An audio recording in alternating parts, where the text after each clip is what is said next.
Punish them for the betrayal. Forgiving certain acts is not healing. It is an invitation for your own psychological slaughter.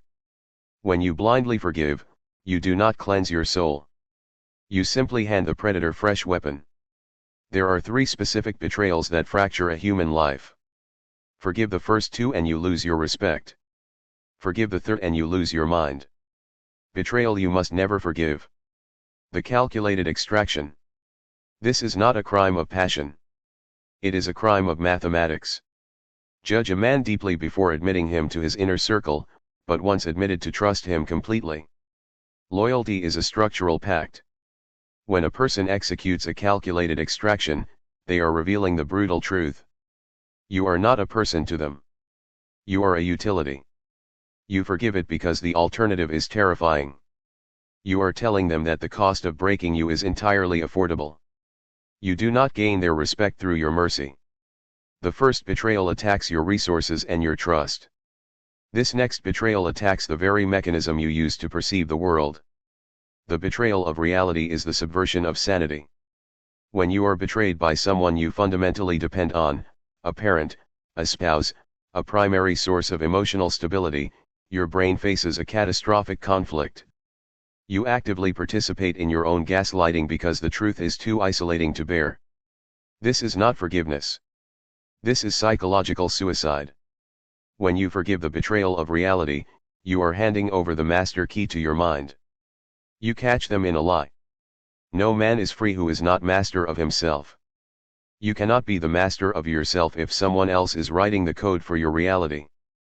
There is no therapeutic conversation that will fix a predator who alters the fabric of truth to escape accountability.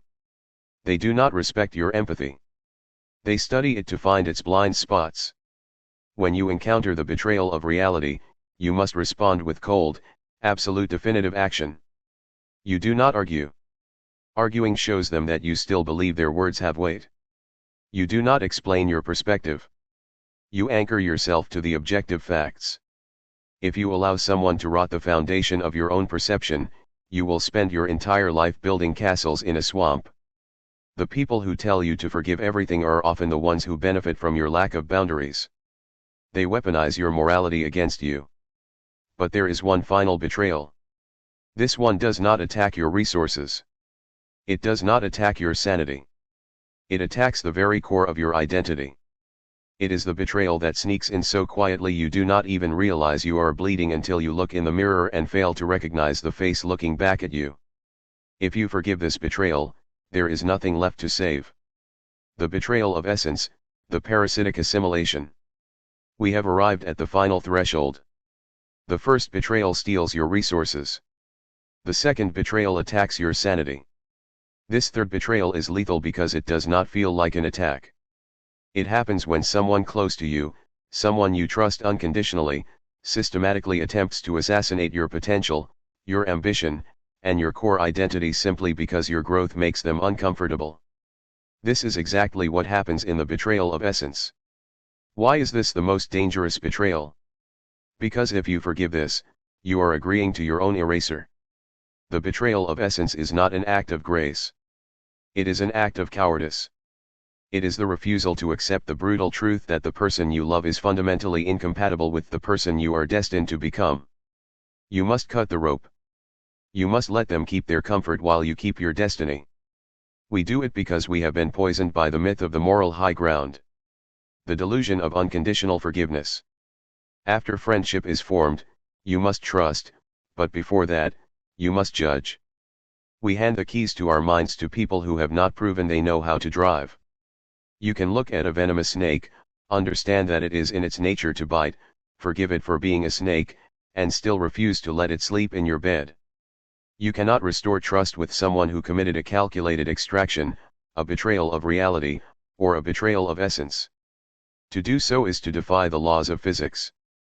When you refuse to forgive these specific betrayals, you are not holding a grudge. You are holding a standard. The logical response is removal. No tears, no screaming, just a cold, calculated shift in logistics. You strip all emotion, all warmth, and all vulnerability from your interactions. You are building a fortress. The foundation of that fortress is the absolute certainty that you do not need anyone who requires your destruction to survive. We have explored the 3 betrayals that fracture the soul. You have to be willing to step completely outside of it. Even if it means walking into the cold, isolating wind of true independence. We have one channel dedicated to narcissism. Dystopia, the bitter pill. Please comment on your personal experiences with a narcissist. We promise to reply to all comments. Please subscribe to get a free reply to your comments.